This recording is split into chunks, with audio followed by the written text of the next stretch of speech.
And we're live. Hello and welcome, everyone. Thank you for joining us for another episode of Modern Enterprise Architecture Meetup, brought to you by From Here On. And today's topic is storytelling for enterprise architect, frameworks to influence and align, because we love frameworks here, of course. So, good afternoon to those of you in Australia and New Zealand, and good morning to our viewers in UK if you awake at the moment. Please introduce yourself in the comments. Let us know where you're watching us from and what you do. Are you enterprise architect? So please put it in the comments. I'm Jan Martins, talent and community lead at From Here On, and I'll be your host today. And as enterprise architects, we can constantly translating complex ideas, aligning technology with strategy, and guiding people through change. A well-told story isn't just a nice to have, it's a key to getting people to understand, care, and actually act. So in this session, we'll explore how storytelling can help bridge communication gap, reduce resistance to change, and build support to your architectural vision. So we'll kick off with some practical storytelling tips from Emily, including some simple, effective techniques you can start using straight away. And then Justin and Peter, our From Here On principal consultants, will share some real-world examples on how storytelling has helped turn architecture into action in organizations. So it will be a little Q&A at the end of the stream, but feel free to put the questions in the comments as we go. We'll try to reply to your questions online, but if not, we're always happy to take some questions offline as well. And again, at least say hi in the comments that we know that you're here. We are live today on our YouTube and LinkedIn channel, and doesn't matter where you're watching us from, we can see your comments there as well. And we have quite a few people joining us saying hi. Thank you so much, guys. Plenty of people. Thank you for saying hi, and who didn't, make sure we do. And without any further delays, I'm gonna pass it on to our speakers to introduce themselves. Emily, please, we'll start with you. Awesome. Thank you for having me, Jana. So I am a public speaking and storytelling coach. I am actually ex-cybersecurity, and I currently help people who either hate presenting or feel like it's holding them back some way. And I help them to communicate in a way that is more impactful, that is clearer, and to help them do that much more confidently, whether that is at work or whether that's at a conference. Perfect. Thank you, Emily. Peter, over to you. Oh, Peter, sorry. I'll mute you.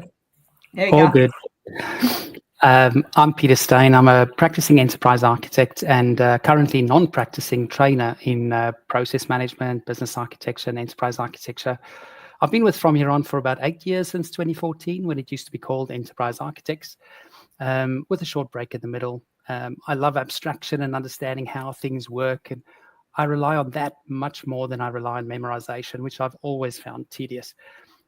Although I'm naturally introverted, I'm also flexible, and I have been accused of talking as much with my hands as my words and being a frustrated teacher. Thank you, Peter. Over to Justin. Hey, thank you. Hello, Justin Callaghan, business and enterprise architect. I consider myself a keeper of facts and a facilitator of answering questions. Really like getting into solving business problems with good, solid, factual interrogation. I find that generally people know the answer to the question already. They just needed to find help getting there. So been with From Here On for 3 years now, enjoying it very much.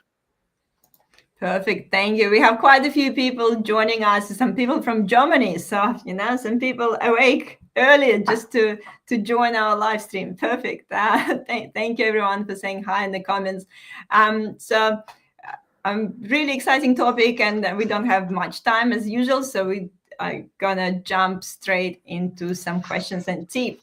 So before I'll pass it on to Emily to run us through some, exciting techniques, I just want to ask everyone who's listening, and particularly Justin and Peter as well, have you ever had a time when, architecture was perfect, but the message didn't quite land? Yeah. So why, we're talking about how storytelling is important. So kind of would love to hear from people in the audience some stories where you feel like everything going perfectly, your data perfect, your your diagrams perfect, everything perfect, but people just for some reason not really that buying in your solutions.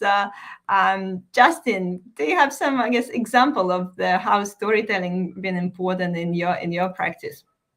Yeah, absolutely. Can clearly remember a time where the team had been conducting, business capability maturity assessments, spent weeks doing it.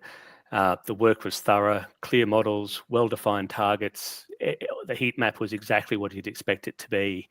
And when it was presented to a senior leader, someone who hadn't been part of that journey, the reaction was just flat. Like as they were reading through the pages of the printout, not listening to the presentation, they eventually sort of piped up and said, "So we just need to implement that app, right?" Which, just the work wasn't wrong. It was just that the person had not been brought along the journey. They didn't understand the story. Yeah, no, definitely. Peter, anything similar?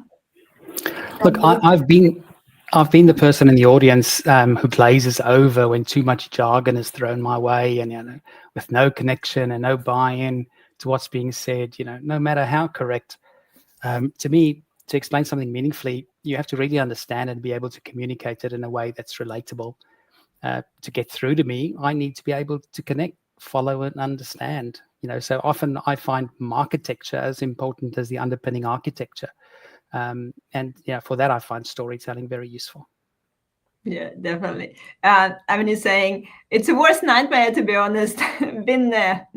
I'm sure everyone have those examples through our career. And, even if you think about just some of the meetings we attend and then just don't remember anything from that meeting because it was just a bunch of numbers or data, and you're like, yeah, no, there's something happening, but not sure what. Emily, obviously you do it for living. What's your experience seeing those? I have had so many bad experiences, to be honest. I remember, so I spent a large proportion of my corporate career at ANZ, and I used to look after a risk tool at ANZ. And I remember I used to have to present on this risk tool to project managers.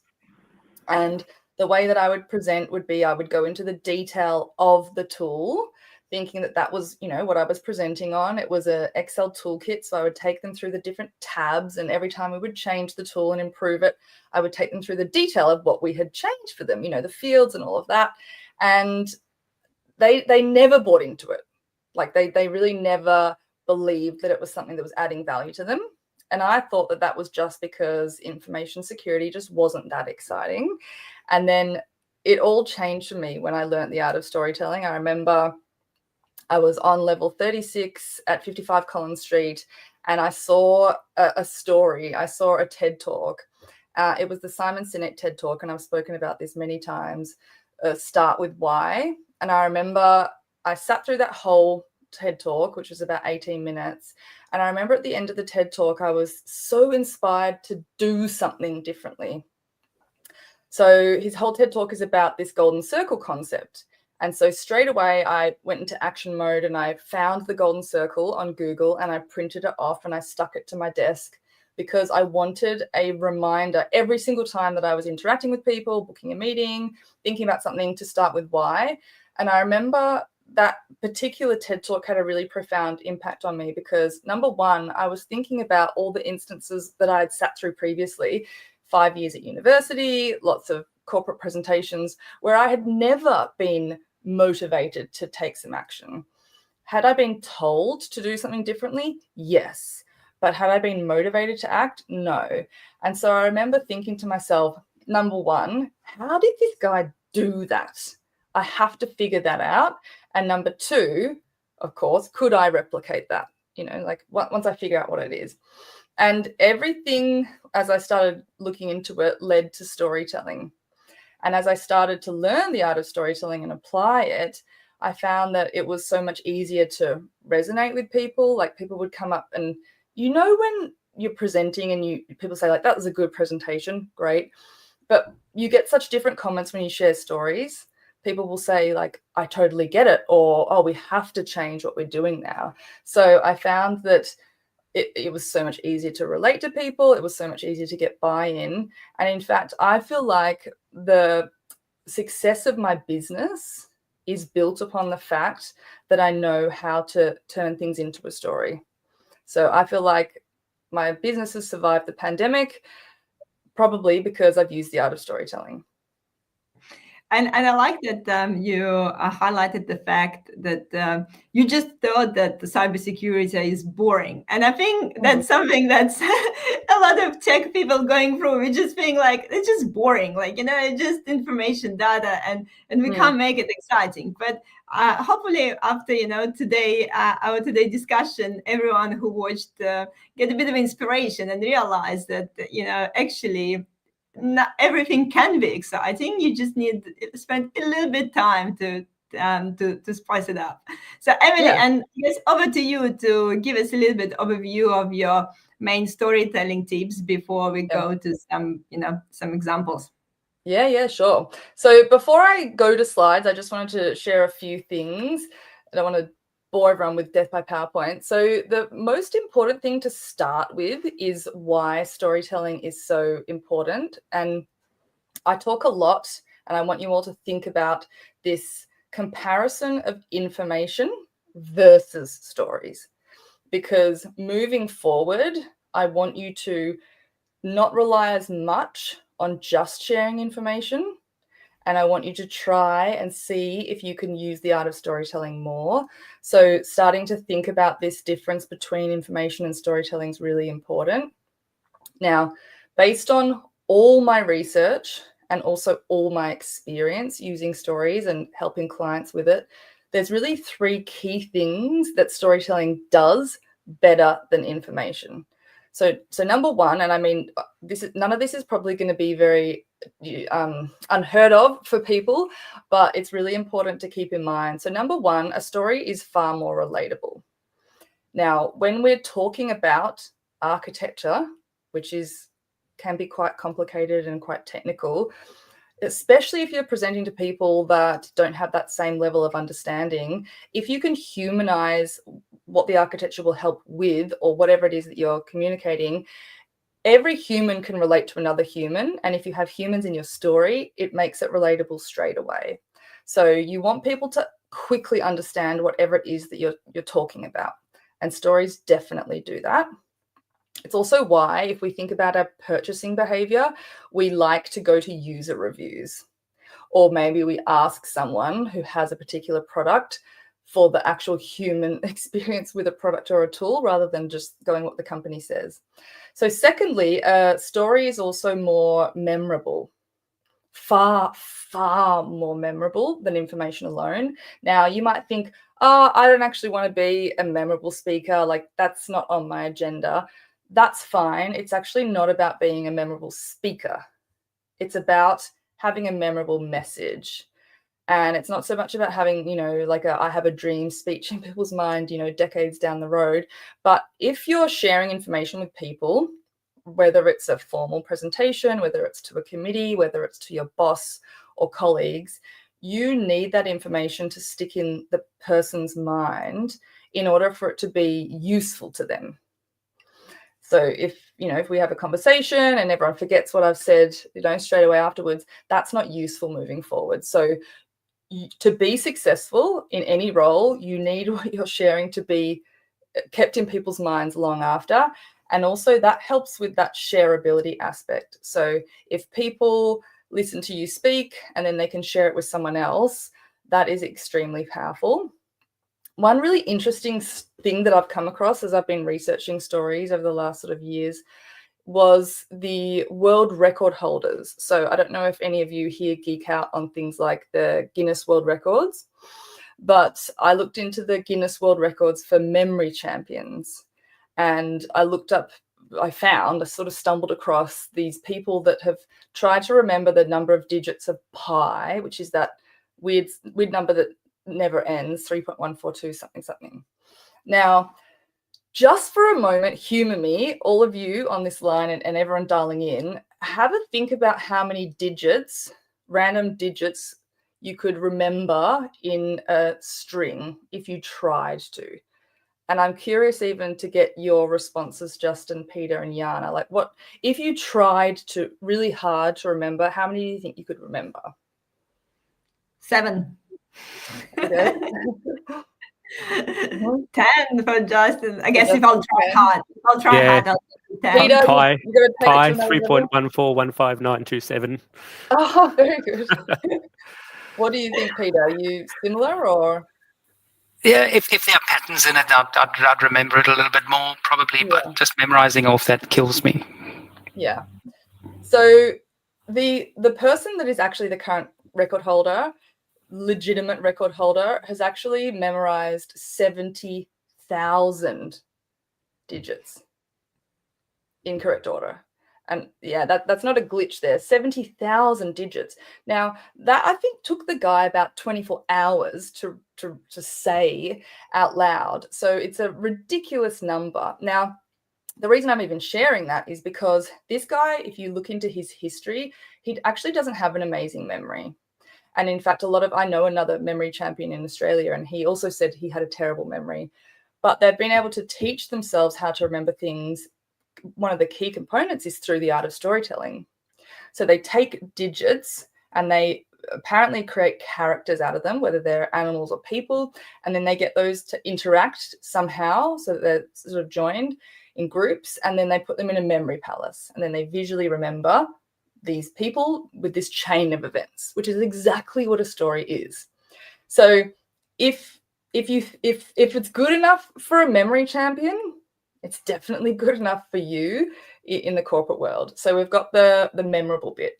The last bit, though, and this is why it's like a super sort of power, is that it's also highly persuasive. Now, if you even take the way that people donate, and they've done really interesting studies on this, if they've posted letters before to people with lots of stats about, the state of people dying in third world countries. On the other hand, to the other half of participants, they've just shared a story of one individual. Now, I'm sure there's no guesses as to the fact that the people with the stats, they donate less, and the people with one story always donate more. So, yes, we're not in the business of seeking money from donations, although sometimes we need funding for things, right? But even if you don't, you're in the business of trying to persuade people to change their behavior at the very least. So that's why I love stories. They're more relatable. So you help people understand and connect with what you're sharing quicker. They're more memorable. Therefore, people can use it later and share it with other people. And they're also more likely to get people to change their behavior and actually act. So I want everyone to have that really solid foundation of why we talk about storytelling, why you've made this a LinkedIn live stream, why I've made it my business to share with, this skill with people. It's ridiculously interesting and ridiculously powerful. And if you're not using it, you're actually at a really distinct disadvantage over people. So let's go into how you can actually use it. And I mean, I have so much information to share. I'll try to just take you through the basics so it's not overwhelming. Okay, let me just share my screen. While you do it, majority of people believe they can memorize 10 numbers. Oh, okay. Because the mobile phones, here we go. Okay. But I mean, like Sean think he can only go up to 3. So, I mean. Yeah. Well, 3 is the magic number that most people can remember without having to do much preparation. Okay, so hopefully, are you seeing a black screen at the moment? Yes. Yeah. Yeah, okay, good. Okay, so the first thing I wanted to start with is that I have this view, and it's absolutely true, this belief that a story does not need to be extraordinary. And what I mean by that is, I remember when I first started learning about the art of storytelling, I learnt all these different elements of what should be in a story. And there were heaps of different structures for which you could use a story. And I remember thinking, like, it was so interesting, but I was also thinking, my goodness, this is a whole, like, a rabbit hole that I'm just going in. And I don't know when I can use this type of storytelling. So it was a little bit like, TED style storytelling, where you would need months to prepare this type of story, but when you would be sharing it, it would be very impressive. Now, there's not that many cases where you can use that type of storytelling in the corporate world. And in fact, a lot of people, when I've been, speaking with them over the last couple of years, have said things like, people at work don't want to hear a story, or there's not time to share a story in these type of instances. There definitely is. You're just thinking about it in the wrong way. And that's the type of storytelling that I wanted to share with you today. Now, I love analogies. So I wanted to share an analogy with you in terms of how I think about the difference between information, this view of epic storytelling, which is what I originally thought, and perhaps what a lot of you might be thinking as well, and what I think of in between that, which is what I want to go into the detail of. Okay, so to me, information is a little bit like fast food. We will go to fast food, right? I'm sure everyone would agree that there's some type of fast food that they enjoy.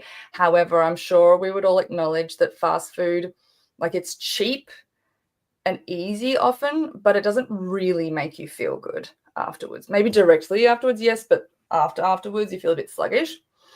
So it's a little bit like that in terms of information. I'm not saying don't ever use information, and I'm not saying I don't ever use information, but it's a subpar quality in my opinion, so I try and use it sparingly. What's sort of in between is what I call this everyday story. It's a little bit like a home-cooked meal. So is it more effort than fast food? Yes. Do you get a better outcome though? Yes. As opposed to what I call the epic story, which is that TED style storytelling. That to me is a little bit like fine dining. I recently had my birthday in April and we went to Nobu. In fact, we go every year, and it's fancy, it's expensive. I would never go there every night though. So I save places like that for special occasions. And that to me is what an epic story is like. You can learn it, and everyone loves to learn that type of storytelling, but you can't use it that often because it takes a long time to prepare. So what I wanted to share with you is this version of a home-cooked meal, the everyday story. Okay, let me share with you what the ingredients are in a story. And before I stop for a sip of water, what I want you to have a think about is, have you ever done a Jamie Oliver 3-ingredient meal or something similar? So if you have, that is sort of the same as the ingredients in this story. There's only 3 key ingredients in an everyday story, and that's all you need. Number 1 ingredient is characters. Now, I know that this might sound really obvious when I say it, but this is something that people leave out of stories so often in the tech and cybersecurity space. So you have to have characters, and I'll share some examples to bring these things to life for you, and I'm just checking time-wise well. Okay, secondly, you ideally just want a 3-part structure. If you look online, you'll find so many different options for the different structures that you need. But in my opinion, you don't need 9-part structures. You don't need anything really convoluted. I find everything fits into a 3-part structure personally. The other thing that you need, and I have never ever seen this in any storytelling book or online, but in my opinion, in the corporate world, you have to have time markers. People need to know where your story is starting and ending, and how much time has passed for something to be valuable. And I'll explain what I mean in a little bit more detail. The last thing is there's an extra ingredient, just like you would add salt to a meal or maybe something else to make it taste better. You ideally can add dialogue to a story to make it even better. However, just like when you don't have salt in a meal, it's still a meal. So if you have those other 3 ingredients, it's still a story, but you'll always make it better if you can add dialogue. And what I mean by dialogue is the conversations that happen or what's going on in people's minds. Okay, let me try and go through each ingredient in a tiny little bit more detail before I go into some examples. So the 3-part structure, the reason I have this analogy here is it does serve a purpose. Ideally, what I think about of the middle of a story is it's a bit like a bridge.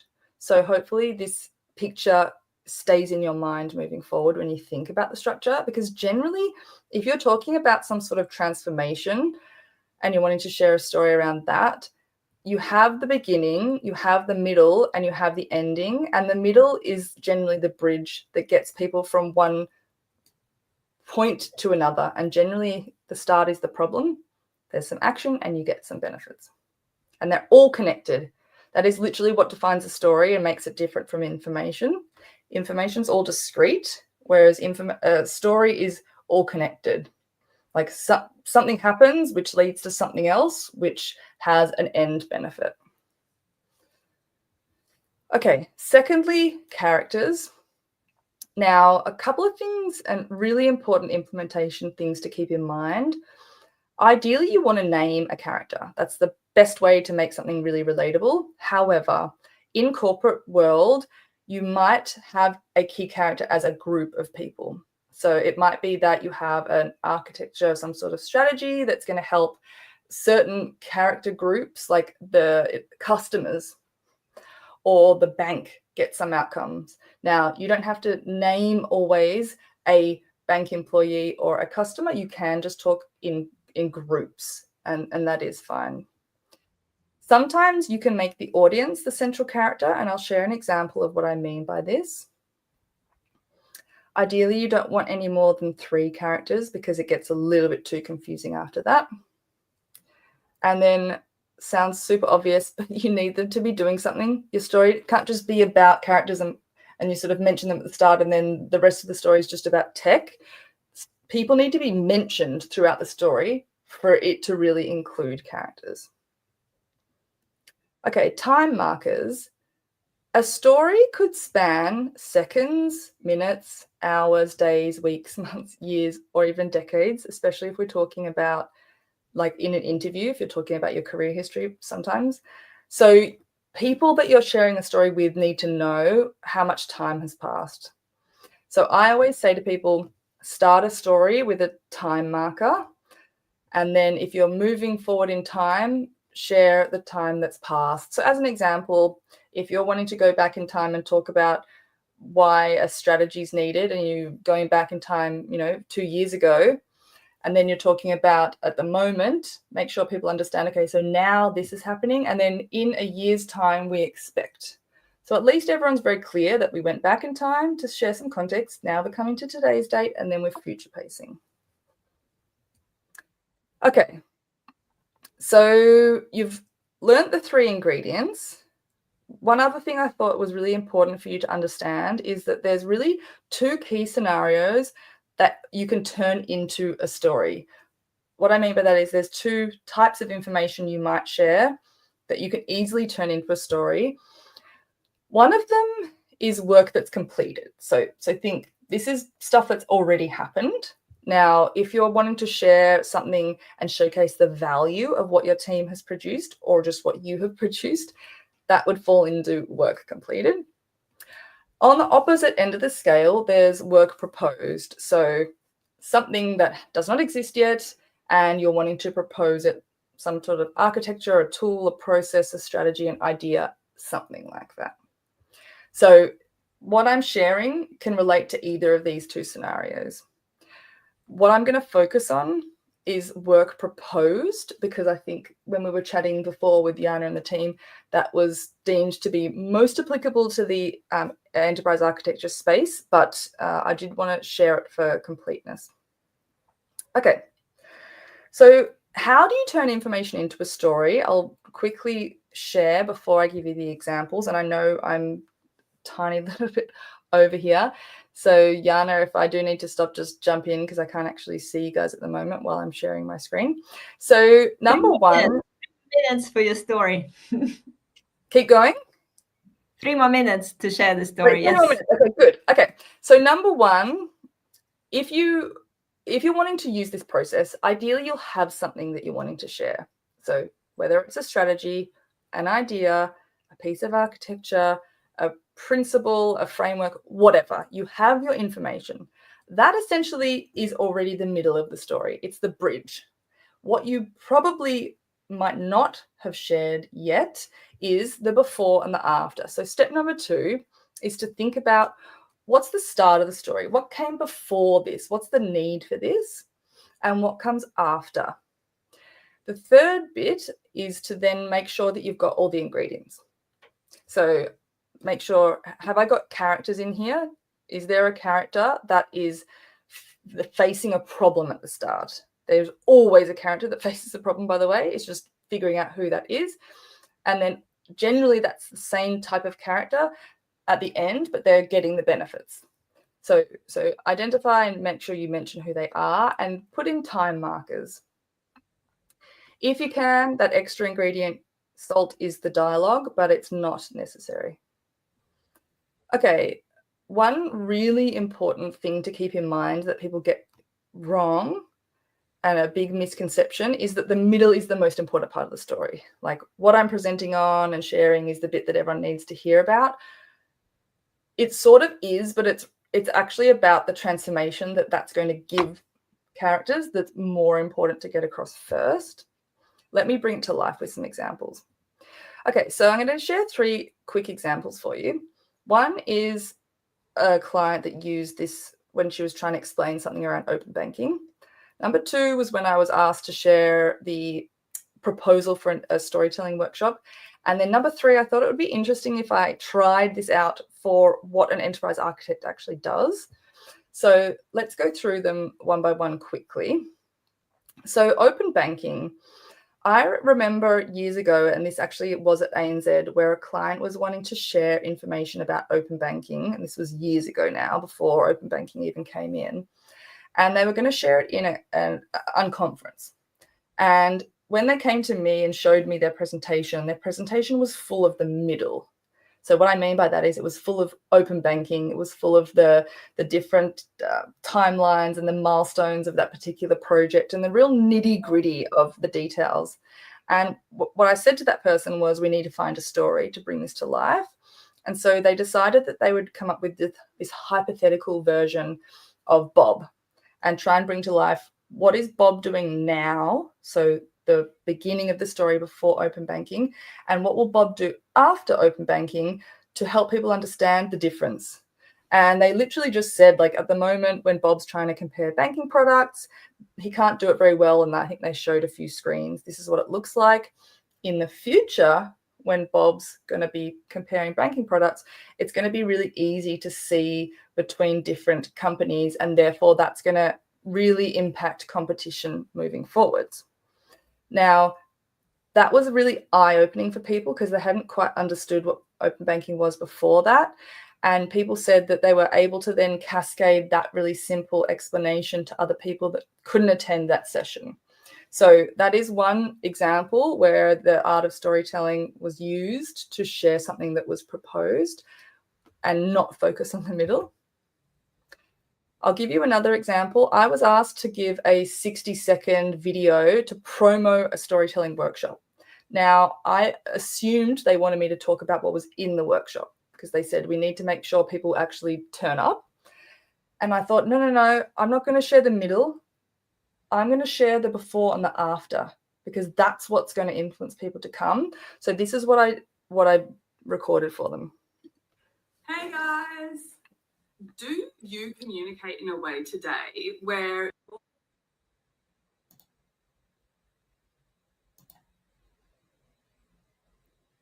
Sorry, Emily, you need to unmute yourself so that we can hear video.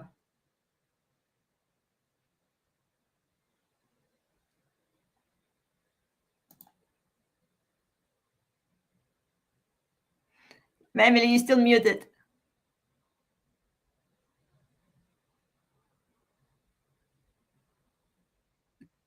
I don't know how that got muted because I didn't actually mute myself, but that's okay. We'll come back on and I will reshare. Okay. Well, you're resharing as a good example from Vinod as well about the example. At the Qantas workshop years ago, I remember CIO Fiona relate using an airline fleet metaphor with Qantas board. You wouldn't want to manage an airline fleet like this, would you? She asked, showing airplanes from many from many ages. Well, I don't want to do that with our IT. So she got the money for her transformation program and metaphoric, a key technique to reaching across the gap. That's been a key technique for me to use in any conversation. Perfect. Great example. Yeah. I mean, I wouldn't want to be on the old plane either. So back to Emily's story. Back to me. Okay, I'll just move on to the next example because I don't want to have another tech glitch for everyone. But so example number 3, I thought it would be interesting to see, could you use the art of storytelling to share what you do as enterprise architects? Now, I took this information from ChatGPT, so apologies if it's not an accurate representation of what you actually do, but I suppose take what I've written here and translate what you would share in these situations. So what I'm going to share is an example of when I asked ChatGPT, what does an enterprise architect do? And the middle of the story. And then I'm replaying another example where it's just the before and after. So the middle of what you do, design and oversee the implementation of complex tech solutions, align IT strategies with business goals, set architectural standards, and collaborate with stakeholders to address tech challenges. Now, if that's largely what you all do, then that is the middle. It doesn't give, I don't think, people the best understanding of the value that the role brings and who you help with. So you can take my framework and share what you do as follows. So the start would be something like, and let me know if I got this wildly wrong, I help business leaders and tech teams who are struggling with fragmented, outdated systems get to a state of unified, scalable architecture for a more agile and competitive business. So the use cases for turning information into a story are literally endless. And I wanted to share just a couple of examples with you all so that you could see the techniques in action and start to think about, where can I use this myself moving forward? That is it in terms of the slides that I wanted to share. So back to you, Jana. Simon saying ChatGPT knows us better than we do. Let's see. Guys, what do you think? Emily got it right? Would would it resonate if someone say that, that's what enterprise architect do? Here you go. Jean-Michel saying, love this. Okay, so definitely reusable. Awesome. So thank you, Emily. So it's we running a little bit over time, but I would love to hear some examples from Peter and Justin. So I guess, Peter, what sort of techniques you've been using, and what is, I guess, your favorite example of using some storytelling when it comes to, enterprise architecture? All good. I love using analogies and metaphors to explain how things work as a system. You have to, of course, pick something that accurately captures the characteristics of the thing you're describing, as people will infer many things from it, and if you don't want them to infer the wrong thing. It doesn't always resonate equally well, so you have to pick the right context. So in a recent engagement late last year, my client was considering a big change that included replacing their core line of business system. So this was, of course, a major transformation, many things to change. So they could, do a one-step big bang, or they could run in parallel in some ways, or do some incremental cut over either service line by service line or customer segment by customer segment. But I was thinking, how to best get the leadership team to appreciate the situation and the choices that they need to make. So key consideration here was there was going to be a period of transition, that you can't just focus on the new stuff. Stuff is a technical term, of course, and not cater for current ways of working. So the scenario it conjured up for me was, imagine you're an organization moving dirt from one pile to another, currently using wheelbarrows. You've got a trained workforce, they're scheduled appropriately. You've got aging wheelbarrows, but they work. You've got well-worn paths with some limitations. So you've considered your options, and you've now decided that you're going to do a conveyor belt. This will take some time to build the conveyor belt. But in the meantime, you can't stop with the wheelbarrows, as you have to keep on delivering, right?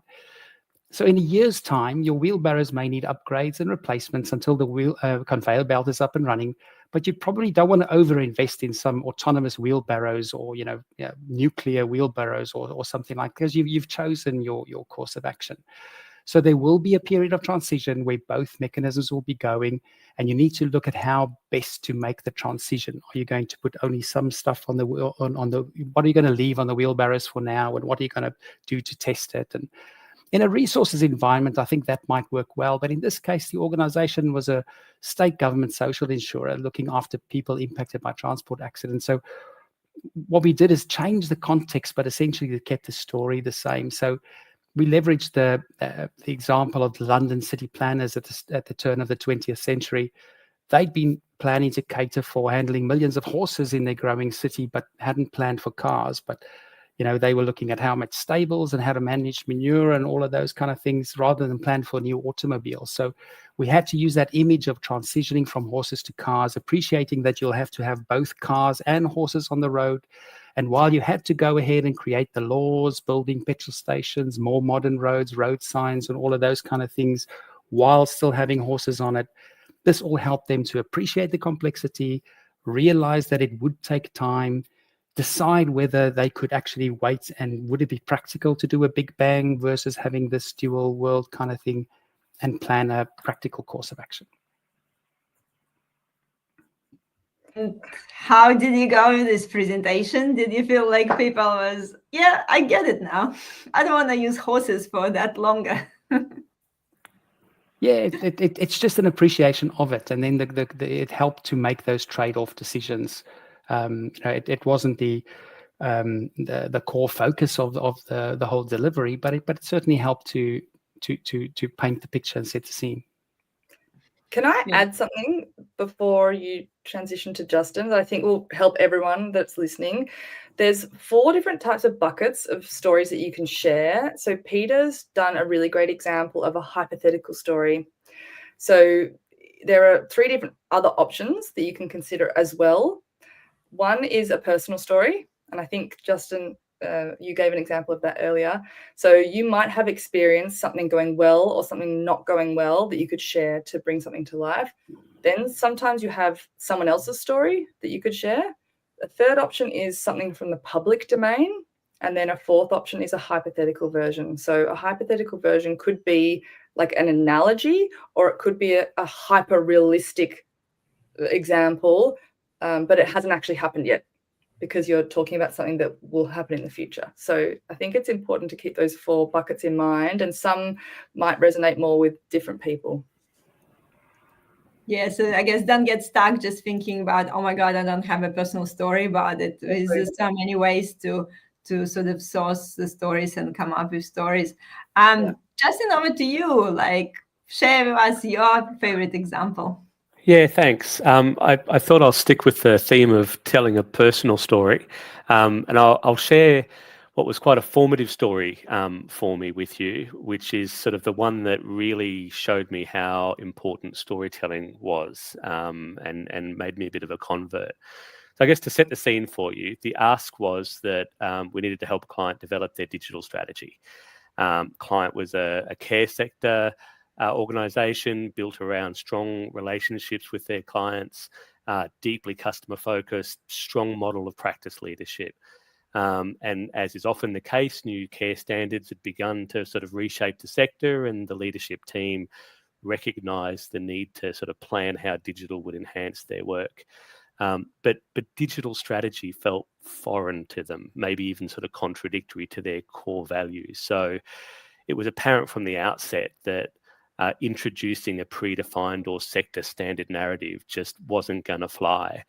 And in fact, I remember an interview with an early stakeholder, and one of the things they sort of said to me, it almost rattled me up front, was digital's just not in our DNA. You know, you got a challenge.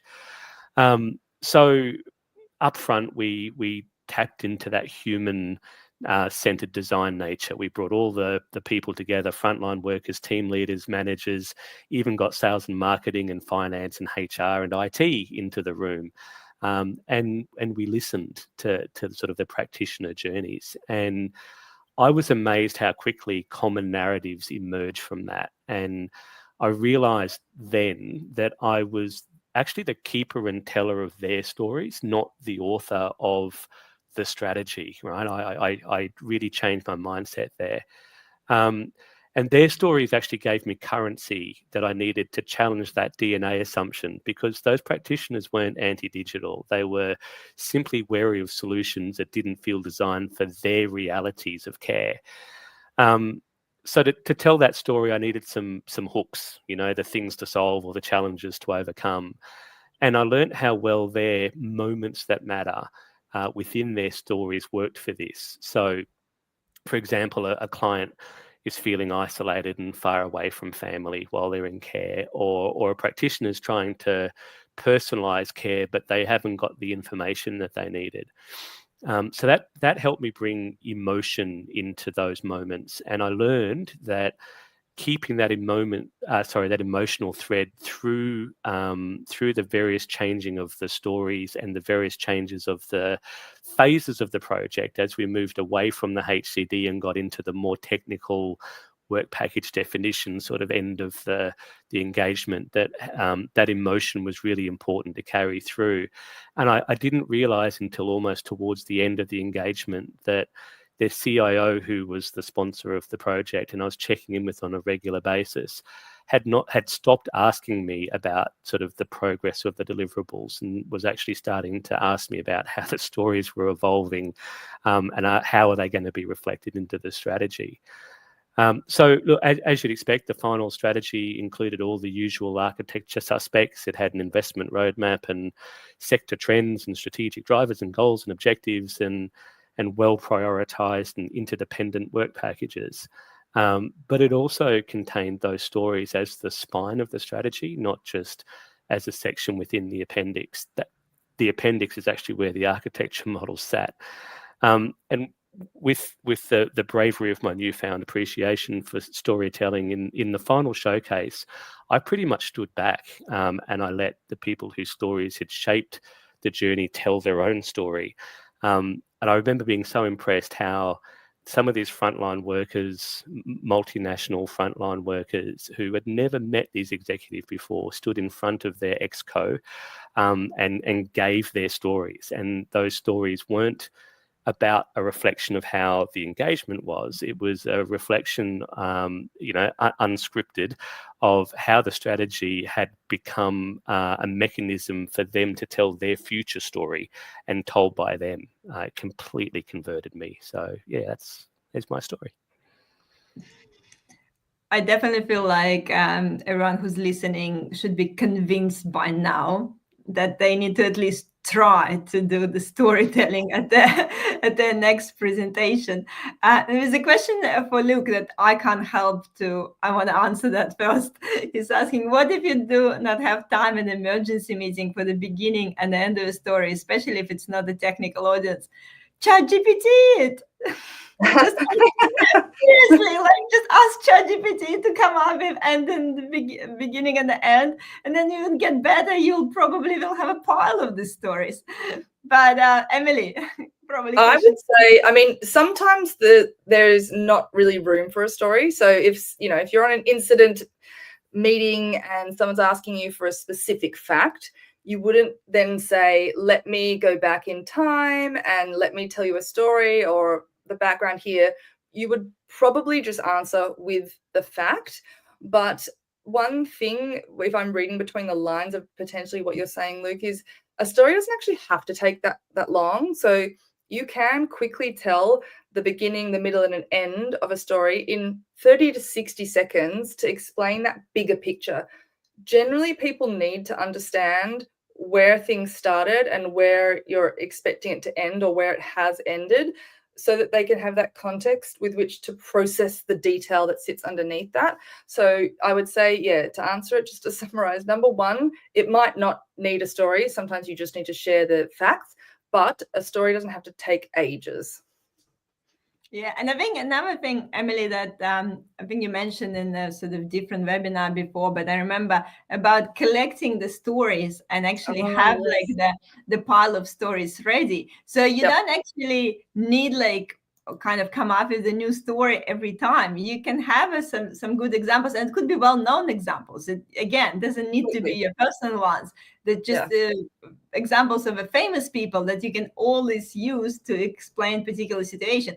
I'm sure Peter using his wheelbarrows and horses and in the different scenarios to to explain different things, not like exactly that transformation. So you can adapt your story in the different scenarios as well. Yeah, 100%. Just I have something else to add to that, but I'll just see if you have other questions. Now you add to it while I'm quickly scrolling through the comments. So I think one of the things you sort of touched on, which I wanted to make really obvious, is, yeah, you don't have to your story doesn't have to relate to the topic you're talking about. In fact, I'll be sharing a newsletter tomorrow with my mailing list, and it's about exactly that. It's about a time I helped a client, which was more in the cybersecurity world. She was trying to improve an incident management meeting. And one of the things I was thinking was, okay, she was going with an incident management story. And I was like, yeah, we could do that. But like not secure. She was thinking security incident. And I was thinking, don't worry about security incident.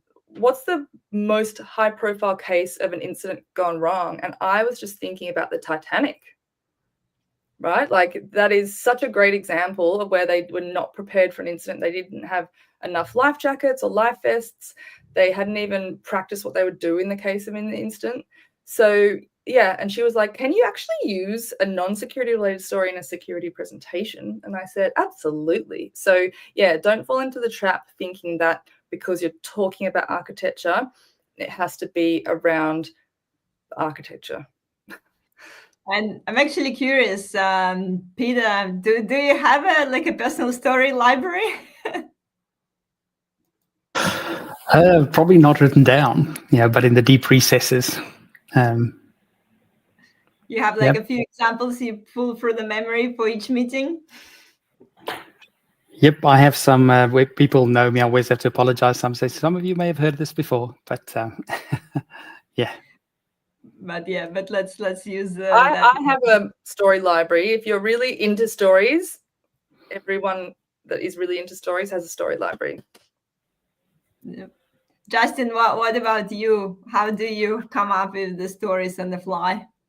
Yeah, I tend to repeat their stories back to them, but in a way that they maybe didn't realize it sounded. So I tend to be able to create a story on the fly, but I'm not creating it. I'm playing it back. I think what you're trying to tell me is this. Is that right? Oh, yeah, it is. Hadn't heard it that way. So that tends to be a mechanism I use more.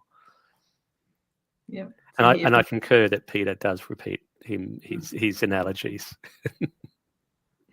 Shows how powerful they are. They're very reusable and highly memorable. Yeah, and everyone knows it's like a Peterism. Yeah.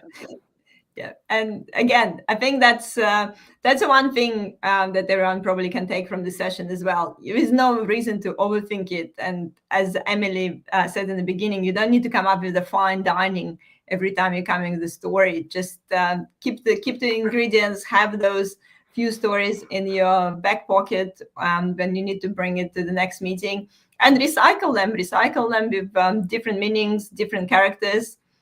Different outcomes. I'm sure with, especially if you're working with different clients, the client's changing the story could be the same. So there is plenty of opportunity. So we pretty much need to, we're running out of time, so I guess we need to wrap up. Just, I think anything, Emily, just to finish on this, finish this live stream, your last tip that you would love to leave people with. I would say just keep in mind that you want to humanize something. So yeah, don't get, yes, I shared some tips and techniques with you all, but if you don't remember absolutely everything that I shared, but you remember that you need to try and humanize what you're sharing and get characters in it and get some sort of a chain of events, that's the most important thing. Yes. And the most important thing, try it. Yes. actually try it and realize that it's you know, could actually help you, not to make you feel a bit, I don't know, maybe some people feel it's a bit awkward to tell the story and it's not really that, you know, great for professional environment. I feel like just want to add something. Try it in writing. That's what I would recommend. Try it in writing. Like, you write heaps of emails, I'm sure, Slack messages, things like that. Turn what you're writing into a narrative on paper first and get comfortable with integrating the ingredients and humanizing it and bringing in a character. And then when you feel comfortable with that, you can translate it to the verbal word. Perfect. And everyone, obviously, thank you for joining our stream today. If you have any questions, still pop it in the comments. We'll try to address the questions offline if we didn't answer something. Our next event is scheduled for the first week of August. We're actually going to talk about the activation, beyond the blueprint, activating digital data and AI strategy for adoption. So it's basically taking that story level to the next level. Yeah, you have your architecture, you have your strategy, but how you take the people on board and make sure that they you know, following the change with you. So make sure to join us. That will be in August. I know it's still a few months away. We're gonna do a face-to-face meetup in Sydney in July. So stay tuned. So a lot of things coming. So we had the one great face-to-face event in December. So we're gonna repeat it in July in Sydney. So make sure, keep an eye on our meetup group. So we have a different meetup groups for Australia, New Zealand, and UK. Make sure to join a meetup group in your country, so you know that if we're running the face-to-face event, you actually, you know, locating nearby. And of course, you can subscribe to our YouTube channel or follow us on LinkedIn, depending on your preferred platform for consuming information.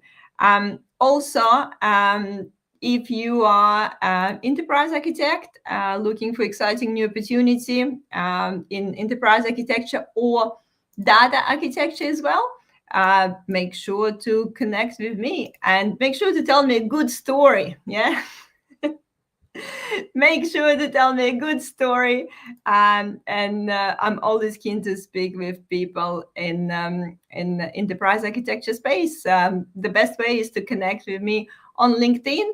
And also, if LinkedIn is not basically your preferred option, you can always email us to talent@fromhereon.com. There's a few people saying thank you everyone for joining. If you want to find Emily, obviously make sure to find Emily on LinkedIn as well. You can see her name, and Emily's website is her name as well. Is it correct, Emily? Yeah, you got it. Perfect. Anyway, thank you again, everyone. Looking forward to see you in real life in July and online in August. Thank you. Thanks, everyone.